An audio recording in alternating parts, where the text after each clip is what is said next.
Listen, I just bought this 2018 Infiniti Q50 and look at it. It's a mess right now. And I'm no expert. I've never worked on this before, and I'm gonna attempt to fix this and get it back to new. So, let's do it. Woo! Earlier that day, I drove approximately 130 miles or 3 hours from New York to Philadelphia. With the trailer, of course, some call it an auto transporter. But I went to get that wrecked 2018 Infiniti Q50, not knowing how I'm gonna get it on the trailer, as this trailer doesn't have a wrench. But this is a perfect example of how experienced I am doing this type of work.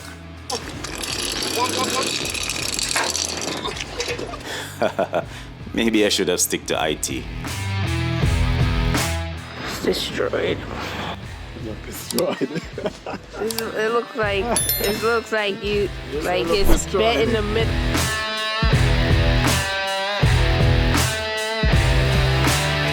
Nevertheless, with the help of 2 more strong arms, we were able to push the car onto the trailer, strapping it down properly, double checking of course, and getting ready for another 2-hour ride back to New Jersey.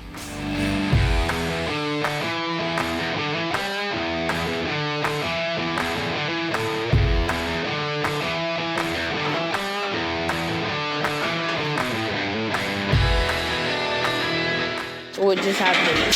What just happened? Just got this car on the trailer, and I'm still blowing short from it, so. Young boy need to go to the gym. That's what just happened.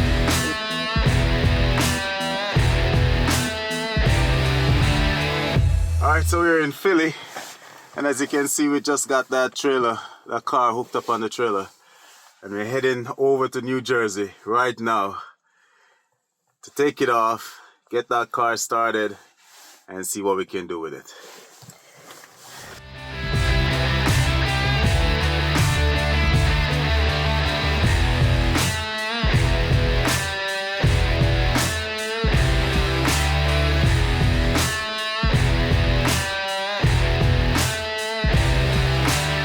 This was my first time towing a car, and surprisingly, this ML feels like it was under no stress. Felt really good.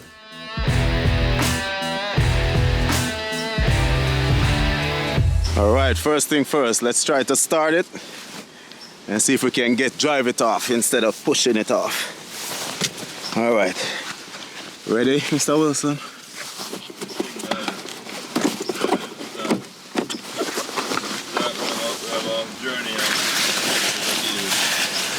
Alright.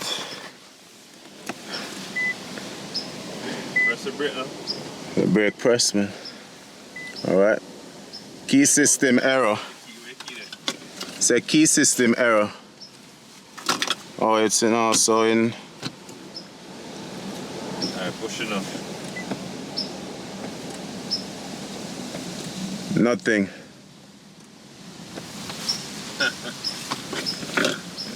Nothing, bro. What would that cause that? Does it have a main fuse? Probably have a main fuse somewhere. You know, like the fuse box got hit. The only thing right here is the PCM right here. Right up front right here. Did it get damaged? I think it have a main fuse when the gearbox fly. The German car. Only? Yeah, no. Oh, okay. Well, it has power, but If it did have main fuse problem, see how then light will turn on in there, so? no, it would still work. It just wouldn't start. No. That's a German car. No. That is not.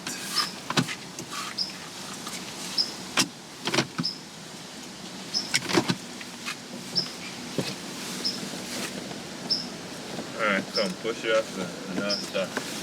Nothing. Dead. That'll work good. Press the brake. Put in a neutral.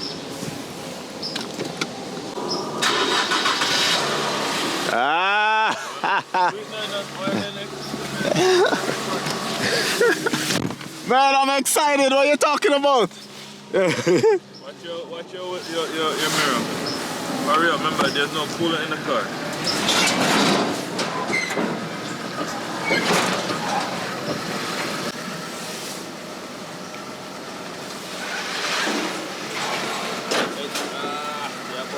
Go on. This way? There's no coolant in the car. Yeah, then talk to me about the wheel. I'm not worrying about the cool. Off now?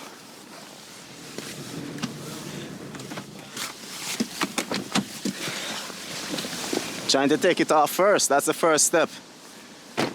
All right, so what happened is that when you put it in park, it looks like it's in drive or something. It's in a different gear.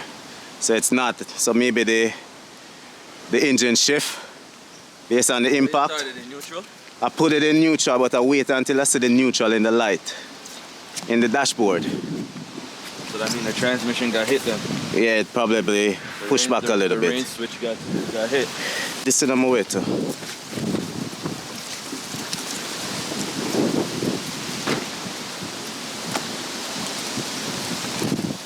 Yeah, it's kind of hard to deal with when you have it. That's why there's so much problem coming off.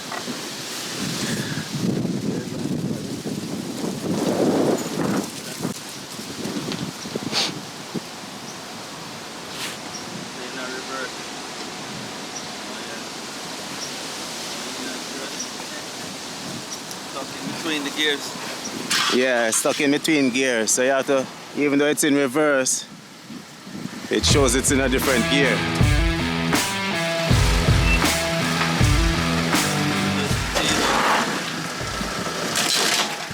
Ah, hold on. Too far. You can't turn the wheel too far.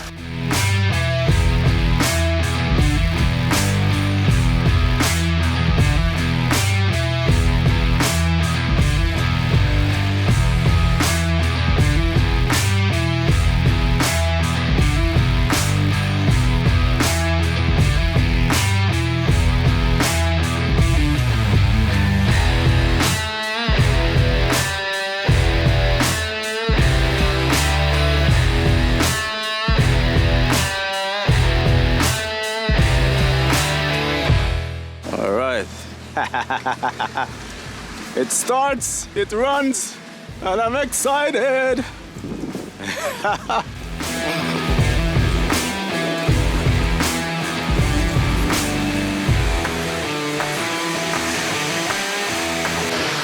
All right, so it starts, it runs. We didn't have to just push it in. That's good news. The transmission is good. And no fluid. No fluid. Well, a little bit of, I see a little bit of coolant spit out, but there's no radiator in there, so that's good news. So yeah, I'm excited. Okay guys, so far it runs, it drives. It's gonna need a few things on the engine which is damaged, which is the tensioner seems to need changing. There's an idle pulley at the top here, and then the water pump. So far, that's it on the engine. There's no fire, there's no smoke, there's no oil, which is good. So the next step is to take this engine and transmission out and see what the damage looks like on the chassis. Because as you can see, the chassis is dancing left. Dancing right. Well, yeah, yeah, it's dancing. It's definitely dancing right because, yeah. But facing it, it's dancing left. All right. You gotta go by the driver's side. Anytime you're trying to identify what side of the car, you always have to go with the driver's side, where the driver sit. All right. That's it. All right, so the chassis is twisted. So take the motor out, the transmission, drop it with the subframe. Hopefully we can drop it with the subframe, no issues, and see what the damage is. I don't think we could drop it with the subframe, to tell you the truth. Because this right here is tight. I don't know if it's gonna be able to come Yeah, it's a tight space. So I don't know if we gotta take the tranny off, then the subframe, which I would rather not do because then the scene of oil. Yeah. But I think we should be able to drop it both though. But let's see. We'll We'll see. give it a try. If it doesn't work, then plan B. Plan B. Tomorrow we start. But let me try and take the Freon out first. Make sure there's no gas in it. For the environment, people, for the environment. All right, Gio, tell them what we're doing here right now. All right, right now we're gonna remove the Freon. You know what I'm saying? We don't wanna let the Freon out in the atmosphere. First of all, EPA come after you. But you think there's any in there even though the condenser is off? Oh, forgot about that. What am I doing? All of that was leaked out already. All right, let's put this back. Yeah. There's no condenser, bro. There's no condenser, no radiator. I'm looking at it. I'm like, oh. What are we doing? Hey, man. Not scripted, guys. Not scripted. What do you think we should do? Take this Take the hood, this off, try to trash it and the fender and just get rid of it, or We definitely need to take the hood off so we can look at the thing properly. Yeah, let's put this back around. What am I doing? And we started by taking off the hood or the bonnet depending on where you are. The hood strut was already off, so we only had to unscrew a few 12 nuts. Disconnect the hose from the windshield washer nozzle. The hood should then be an easy one too, but working with a crash car with twisted hinges, it wasn't as easy as it should have been.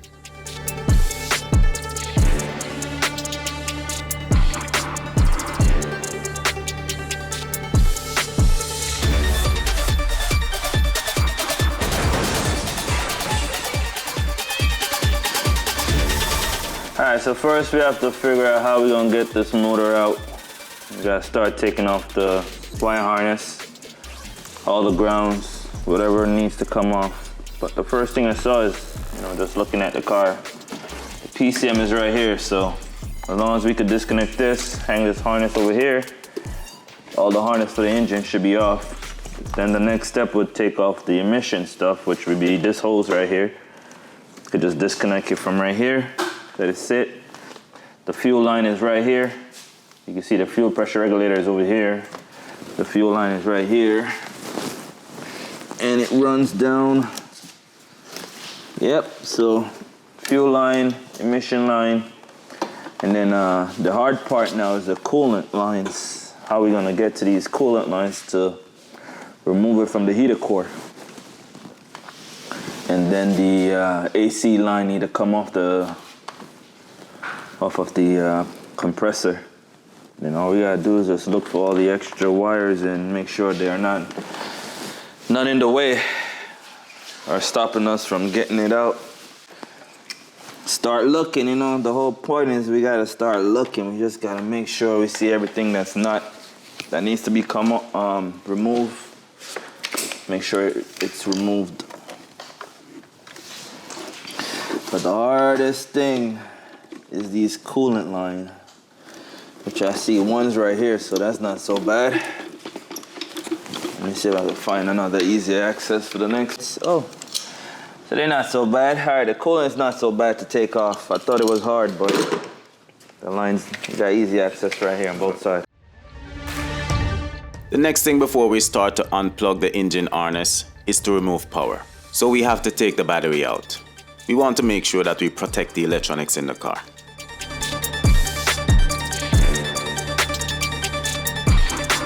At this time, I would like to ask you kindly, if you haven't already, please smash the like button, share, and subscribe.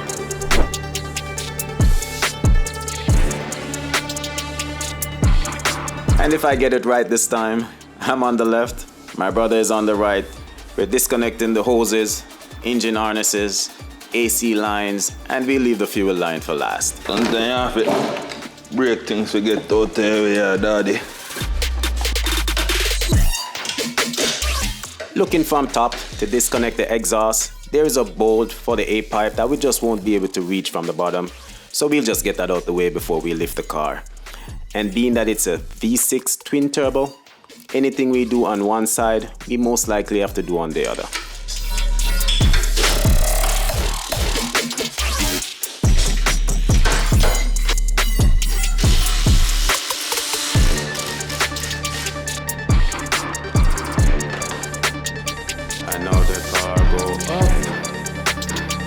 And now that the car is up, we realized we didn't have to undo the bolts for the A pipe.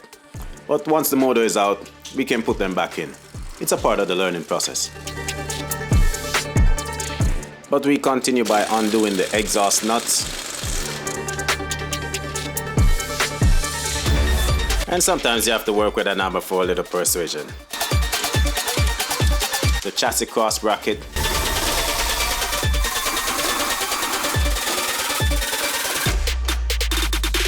Then to the back to disconnect the exhaust damper bracket, but not before installing an under-eye support, or what some people call a dead man jack.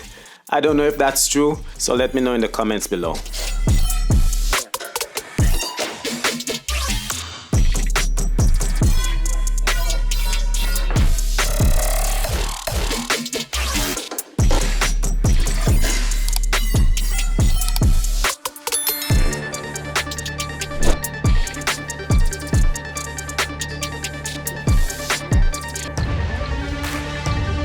But let's move towards the other two damper rubbers to the front, remove the dead man jack, and we should be cleared to completely remove the exhaust.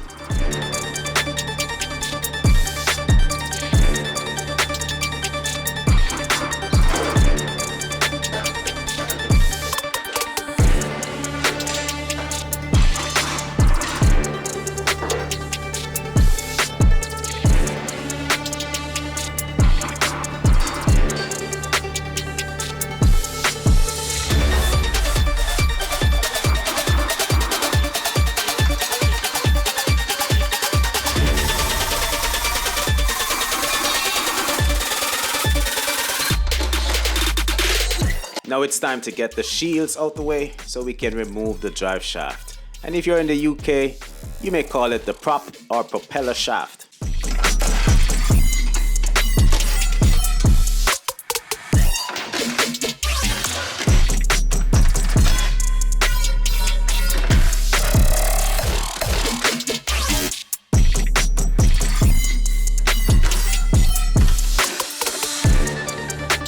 Once all the shields are removed, then we have to undo 2 nuts from the drive shaft center bearing and 3 nut and bolt from the flex joints to the rear. Once those are completely removed, then it's just to slide the drive shaft from the transmission.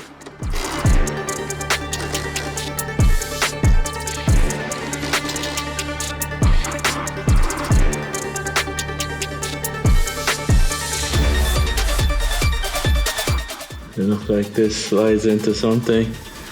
So we're gonna have transmission fluid leaking out. Oh boy. And if you remember when the car was stuck between gears and caused it not to start, this transmission lever was not in the correct position because the engine and transmission shifted on impact.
All right, guys, so today is a new day, and today I first want to introduce myself. I'm Bancroft, and this is my brother, Giovanni. Now, I'm an IT tech, and this guy has over 20 years as an automotive technician, so this is his shop, and he's the one who's helping me out with this build. So yesterday, we take off the harness and the hoses from the top. We take the exhaust and the drive shaft from the bottom, and we were contemplating before if we should take the engine from the top or from the bottom. What we're gonna do is to drop it from the bottom, and if for any reason we can't put the subframe back up, it won't be a problem. We'll just, tack it on just so we can take it out of here and move it off the lift, because this is the only lift we have. All right, so let's get into dropping this engine. I think now we're going to take it up, disconnect the harness off the power steering, and make sure everything is cleared, and then we'll start the process of unbolting. The electric rack and the steering column. Let's zip tie or bungee cord down the steering wheel in a straight position, so it doesn't move while we take the rack off, because it's gonna free spin. Yeah. And if it free spin, it's gonna damage the clock. We don't want that, because then that's more money if we have to use this the steering column assembly. We're not sure what we may need out of it or not, so might as well not damage nothing if we might need it. And one more thing we notice is that the subframe is broken, because this car was pretty much involved. And I am nervous right now because I'm scared that it may have damaged the engine. So let's keep fingers crossed that the engine is good, because if the engine is no good, then this build is basically a loss, because buying back an engine is not an option. So fingers crossed. Fingers and toes. And toes. That's right. Okay, so I forget to mention, we put the battery on a charger yesterday, and it says it's fully charged, so hopefully we save that battery and don't have to buy a new one. That would be awesome. So, yep, save some money right there.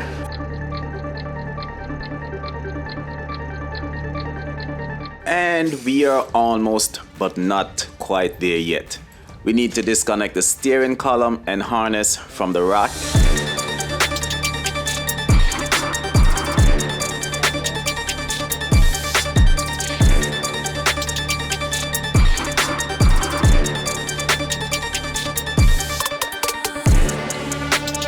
Take the wheel off.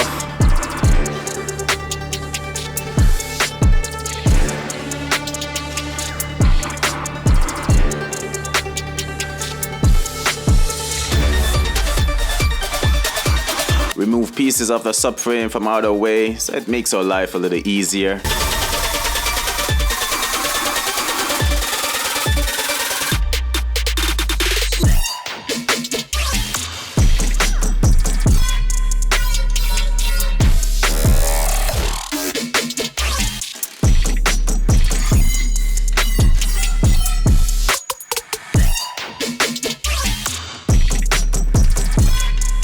Then we can target the calipers.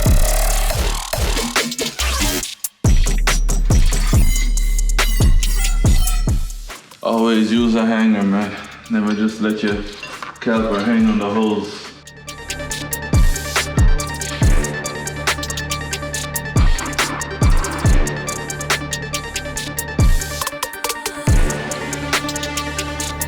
Here we remove the sway bar link off the sway bar, and the other end is the bolt to remove the strut from the lower control arm.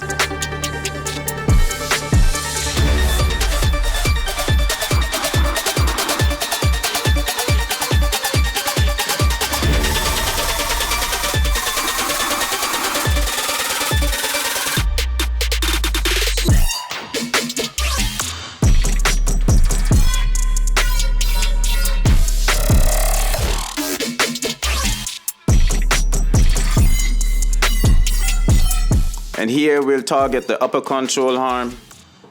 The speed sensor will be next. And of course, we have to repeat this on the other side.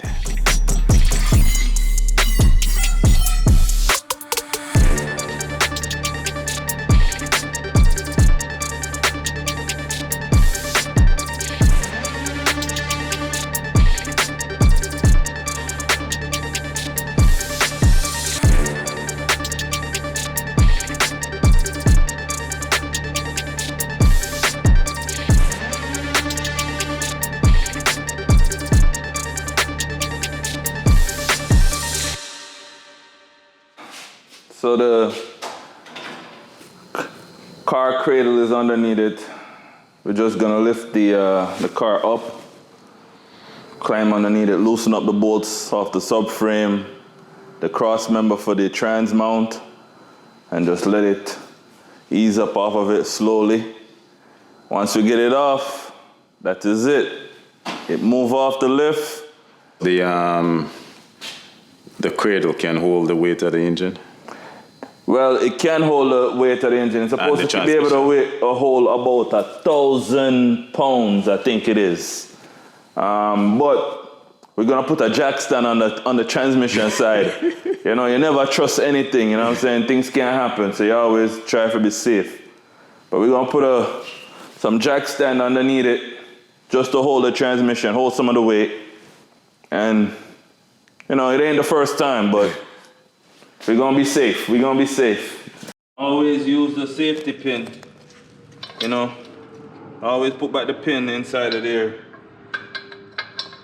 You don't want you touch it a little bit and it drop, you know. So the pin is there, slide the pin in, always use it. Safety first in anything you do, because you don't want to be, you know, unalive.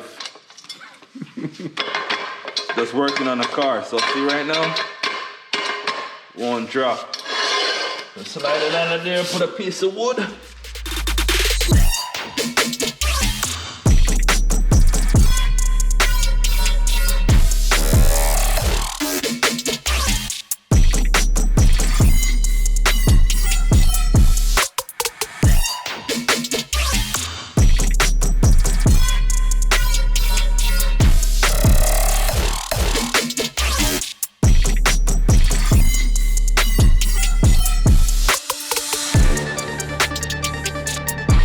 After we undo the bolts for the transmission mount bracket, the final thing to do is to undo the nuts that holds the subframe to the chassis. And we should be good to go to slowly lift the car off the subframe.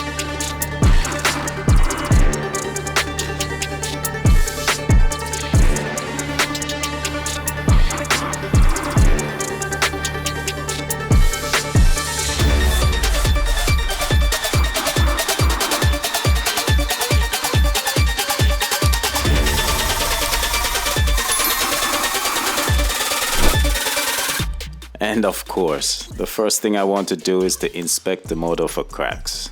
And I'm happy to report, it's all good.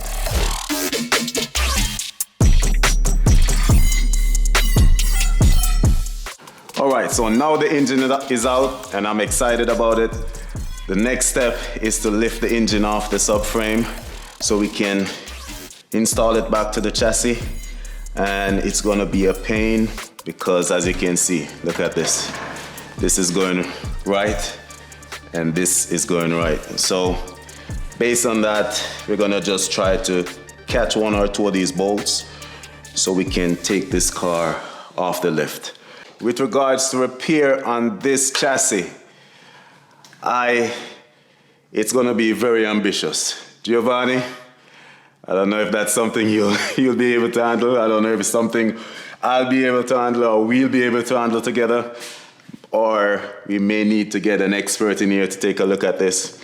But for now, we're gonna sleep on it and figure this out because this is really a mess in here.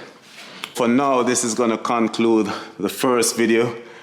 And if you like this content, please click the like button, share, and don't forget to subscribe. All right, that will help us out a whole lot. All right, like, share, and subscribe. Peace.